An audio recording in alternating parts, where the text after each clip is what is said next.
दोस्तों इस समय पर गन्ना बुआई का समय चल रहा है। ये बहुत ही जरूरी समय है कि इस समय पर हम जाने किस मात्रा में खाद, किस मात्रा में दवाई और किस मात्रा में अन्य पोषक तत्व गन्ने को किस तरीके से देने चाहिए, जिससे कि कम से कम खर्च में अधिक उत्पादन प्राप्त कर सके।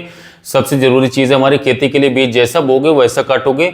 यदि हमने बीज ही रोगग्रस्त बो दिया, बीज ही खराब बो दिया, तो निश्चित तौर पर साथियों जो हमारा उत्पादन होगा वो बेकार होगा, नष्ट हो जाएगा। तो इसके लिए कुछ सावधानियां बरतें, अच्छे से अच्छे खेत से बीज प्राप्त करें साथियों। बीज लेने के लिए 2-4 सावधानियां, जैसे कि साथियों जिस खेत से बीज लेना हो उसमें पहले पानी भर दें। हो सके तो साथियों एक दिन पहले ही बीज काट लें, पत्ती निकाल लें। जो साथियों बीज काटते हैं आप लोग गन्ने से, उसमें ध्यान रखें कि आंख जो है वो सुरक्षित रहे, आंख न कटे। और सबसे जरूरी सी जो निःशुल्क है, जो इसमें कोई पैसा नहीं लग रहा है, कि जिस समय पर आप बीज काट रहे हो तो दोनों तरफ से आसानी से देखा जा सकता है। उसमें देखें साथियों कि कहीं कोई लाल है, कटा फटा है, गला हुआ है, उस बीज को अवश्य खेत से फेंक दें। यदि आपने ऐसा नहीं किया तो साथियों आप अपने खेत में अपने आप ही बीमारी पहुंचा देंगे, बीमारी फैला देंगे। इस बात का विशेष ध्यान रखें। ये सब चीज करने के बाद प्रिय किसान भाइयों अब आते हैं अपने खेत पर, और खेत में जैसे हम उसको खेत की तैयारी करने के लिए जुताई शुरू करते हैं, तो किसान साथियों क्योंकि हम अपने खेत की मिट्टी समय समय पर चेक नहीं कराते हैं, तो ऐसे हालात में क्या होता है कि दूसरे तीसरे साल साथियों पोषक तत्वों की गन्ने की फसल में कमी होनी शुरू हो जाती है, और खासकर सूक्ष्म पोषक तत्वों की, जो कि बाद में जाकर के बड़ी दिक्कत करती है। तो किसान भाइयों मैं आपको बताता हूं कि आप लोग अपने खेत में प्रति एकड़ के हिसाब से साथियों 25 किलोग्राम तक ferrous sulphate, 10 kilogram zinc sulphate, 10 kilogram manganese sulphate, 5 kilogram copper sulphate और 5 किलोग्राम साथियों बोरेक्स जिसे सुहागा कहते हैं, ये मिलाएंगे साथियों। तो आपके गन्ने की फसल में साथियों जो पोषक तत्वों की कमी आती है आने वाले समय में, उसके लक्षण आप हर बार देखते हैं। कहीं पीली पड़ती है पत्ती, कहीं सफेद पड़ जाती पत्ती, कहीं पर लाल रंग के चकत्ते पड़ जाते हैं। तो ऐसे हालात जिन खेत क्षेत्रों में होते हैं, जिन खेतों में होते हैं, जिन फसलों में आते हैं, तो अवश्य तौर पर साथियों तीसरे साल तो कम से कम साथियों आपको ये करना होगा। आप इसका प्रयोग जरूर करें साथियों, कम खर्च में अच्छे रिजल्ट रहेगा। तीसरी बात बीज शोधन, जो कि बहुत ही महत्वपूर्ण है किसान साथियों। सीड ट्रीटमेंट हमारे खेतों में साथियों एक एकड़ खेत में करीब 35 से 40 क्विंटल बीज लग जाता है एवरेज ऑन एन एवरेज। इसके लिए सीधा फॉर्मूला बता रहा हूँ, 100 लीटर पानी में 200 ग्राम कार्बेंडाजिम मैकोजेब मिला दीजिए, और उसमें 35 क्विंटल बीज, जो यानी कि 1 एकड़ में बोने के लिए जो बीज होता है, 1 एकड़ के लिए जो बीज है साथियों, उसको आप डुबो करके रख दीजिए कुछ समय के लिए। 1 घंटा 1.5 घंटे में आप उसको भिगो दें। इसके लिए काफी मुश्किल होता है, कई बार किसान भाई कहते हैं कि हमसे नहीं हो पाता है, ये बहुत ही मुश्किल बात रहती है, लेकिन सबसे अच्छी प्रैक्टिस है। अगर वो आधा घंटा बीज भी गोल में भीग गया तो आपके खेत में जो आने वाले लाल सनन रोग है, घासिया रोग है, सूखन रोग है, पोका बोइंग है साथियों, काफी खतरनाक बीमारियां होती हैं, इनका निदान हो जाता है, रोग नहीं लगते। यदि कुछ किसान भाई अपने खेत में ये कार्बेंडाजिम यानी कि जो फफूंदीनाशक का घोल जो है ना बना करके बीज उपचार नहीं कर सकते, तो कुछ ना करने के लिए अपने खेत में फिर सल्फर अवश्य मिला 3 किलोग्राम प्रति बीघा के WDG वाला, जिससे कि फफूंदनाशक का वो काम करेगा, साथ ही में पोषक तत्वों की मात्रा भी मिलेगा। इसके बाद में किसान साथियों मैं बात करूंगा खाद की और दवाई की। देखिए साथियों अपने खेत में 10 किलोग्राम साथियों बीघे के DAP और 8 किलोग्राम बीघे का पोटाश जरूर उपयोग करें। देखिए किसान साथियों NPK जो मुख्य पोषक तत्व है हमारा, इन तीनों की भूमिका बिल्कुल अलग अलग है दोस्तों। जो नाइट्रोजन है जिसे यूरिया हम कहते हैं, ये पौधे में प्रारंभिक अवस्था में पत्तियों के विकास के लिए आवश्यक होता है।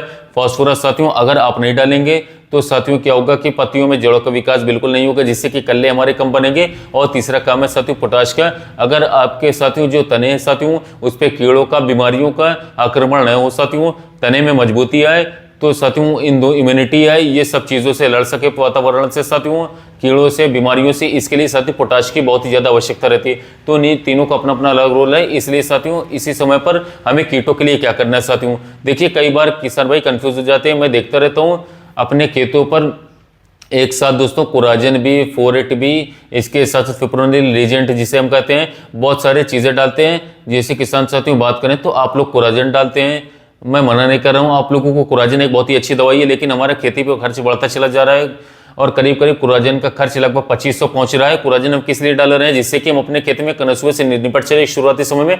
तो किसान में कनसुए से निपटने के लिए और भी हमारे पास विकल्प हैं, जो कि हमारे पास साथियों जो विकल्प है सस्ते भी हैं साथियों, कम से कम आधी कीमत पर है कोराजन के मुकाबले, और हो सकता है हमें कोराजन की आगे चलकर के जरूरत ही न पड़े। और जो मैं आपको नुस्खा बता रहा हूँ इससे साथियों यदि आपने इसको DAP मिला करके और कूड़ों में डाल दी इस दवाई को, तो साथियों आपको किसी भी तरीके के कोराजन के डालने की आवश्यकता ही न पड़े शायद। तो ये यदि पड़ेगी भविष्य में तो उसको साथियों जरूरत के हिसाब से स्प्रे के हिसाब से इस्तेमाल किया जा सकता है। तो किसान भाइयों आप जरूर समझ लें। देखिए 1 एकड़ की बात मैं आपको बता रहा हूँ, रीजेंट SC जो आता है, फिप्रोनिल SC 5% टेक्निकल में आता है, महावीर SC नाम से भी आता है, इसको 500 में ले लीजिए। बायर का आता है, गार्डा का आता है, अडामा का गाड़ी SC नाम से आता है। इसमें आप थाइमेथोक्सोम 500 ग्राम 25% वाला जो हमारा आता है, इन दोनों को साथियों गोल बना लीजिए। इन दोनों को साथियों पानी मिलाकर के घोल बना लीजिए और इसके बाद जो हम कूड़ों में डाई डाल रहे हैं उसी डाई में अच्छी तरीके से मिक्स करके साथियों जिसको कूड़ों में हम डाल सकते हैं। पहला विकल्प हमारे हो गया। दूसरा, एक बहुत ही अच्छे रिजल्ट सामने आ रहे हैं आजकल मार्केट में, एक थाइमोथोक्सोम 75% वाला जो हमारा सिडेंटा कंपनी का आ रहा है, जिसे साथियों सिडिस्ट्री नाम से मार्केट में लॉन्च हुआ साथियों। ये 75% वाला जो थाइमोथोक्सोम हमारा आ रहा है, कोई और अन्य कंपनी का भी ले सकते हैं। ये 100 ग्राम प्रति एकड़ के लिए साथियों तो पर्याप्त है साथियों। ये साथियों हमारा महंगा भी नहीं रहता। इसको पानी में घोल मिला करके साथियों इसको डाई के साथ मिला करके डाल सकते हैं साथियों। तीसरा जो हमारे पास साथियों विकल्प रहता है वो ये भी है साथियों कि हम 2 लीटर साथियों हमला ले सकते हैं, जिसे क्लोरोपाइरिफॉस प्लस साइपरमेथ्रिन टेक्निकल आता है। घरडा का काफी शानदार काफी फेमस टेक्निकल है साथियों। इसका भी 2 लीटर का साथियों 300 लीटर पानी में साथियों 400 लीटर पानी में जैसे कि पानी की आवश्यकता हो साथियों डोज साइज ले लीजिएगा। जब आपके कूड़ों में जो बीज पड़ा हुआ है वो ठीक से तर हो जाए साथियों, इसको प्रति एकड़ के हिसाब से दोस्तों इस्तेमाल कर सकते, कोई दिक्कत की बात नहीं। ये 3 चीज के अलावा भी साथियों यदि आप चाहें तो और भी विकल्प है, जैसे कि कार्टाप हाइड्रोक्लोराइड हमारी होती है साथियों, उसकी 10 किलोग्राम मात्रा सीधे तौर पर साथियों बीजों पर साथियों जो अपने कूड़ों में डाले उसमें डाल सकते हैं डाई के साथ मिला करके।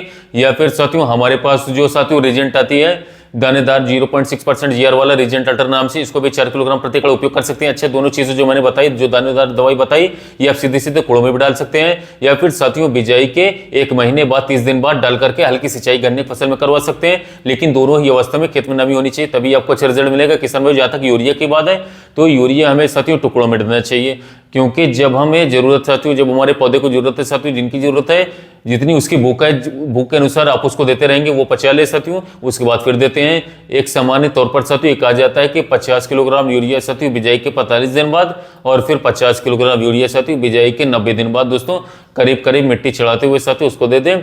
इसके अलावा भी साथियों एक घोल बना करके साथियों जिसमें कि 1% यूरिया हमारी 100 लीटर पानी में मिला करके साथियों बाद में जिंक और फेरस मिला करके साथियों स्प्रे के रूप में भी दिया जा सकता है दोस्तों, जिससे कि क्या होगा कि जैसे जैसे उसकी बढ़वार होगी वैसे वैसे उसको नाइट्रोजन मिलती रहेगी साथियों, जिससे कि बहुत ही अच्छा पौधे का साथियों विकास होगा। इसके बाद साथियों आप मानसून आने से पहले साथियों 10-10, 12-12 दिन के अंतराल पर साथियों अपने खेत के साथ सिंचाई करते रहे साथियों।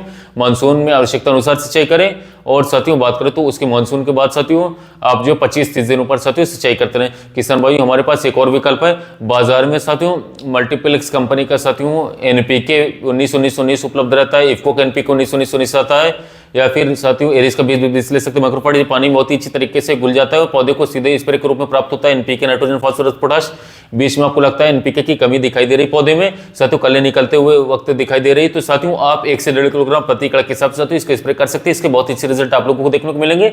2-3 दिन में आपके खेत में किसी भी तरीके के जो तत्वों की कमी होती है पत्तियों पर, वो स्प्रे करेंगे तो साथियों वो दूर हो जाती है। तो किसान साथियों ये जो सावधानी है साथियों, जो दवाई है साथियों, आप इनका समझ बूझ के साथ साथियों खरपतवार पर, कीटनाशकों पर साथियों उपयोग करें। किसी भी देखे बहुत सारे यूरिया डालना, बहुत सारे पोटाश डालना या फिर बहुत सारी दवाओं का उपयोग करना साथियों, वेस्ट करना नहीं मानिए, आप लोगों को खर्चे बढ़ेगा साथियों। यदि जो मैंने आप लोगों को दवाई बताई इसमें किसी तरीके कीड़े की आने की संभावना, चाहे वो दीमक हो, टर्माइट्स, कनसुआ साथियों, ये खत्म हो जाएगी। और उसके बाद भविष्य में साथियों चाहे ये जो हमारी छोटी बेधक या फिर साथियों तना बेधक कीट आएंगे, तो उसके लिए मैं आने वाले समय में वीडियो बनाता रहूंगा साथियों, ताकि आपको जानकारी मिलती रहेगी। दोस्तों इस तरह की वीडियो को देखने के लिए, लगातार ऐसी जानकारी प्राप्त करने के लिए आप इस चैनल कृषि मित्र को जरूर सब्सक्राइब कर लीजिए। अपने साथी किसान भाइयों को इन वीडियो को शेयर कीजिएगा। साथियों मिलते हैं वीडियो में नए टॉपिक।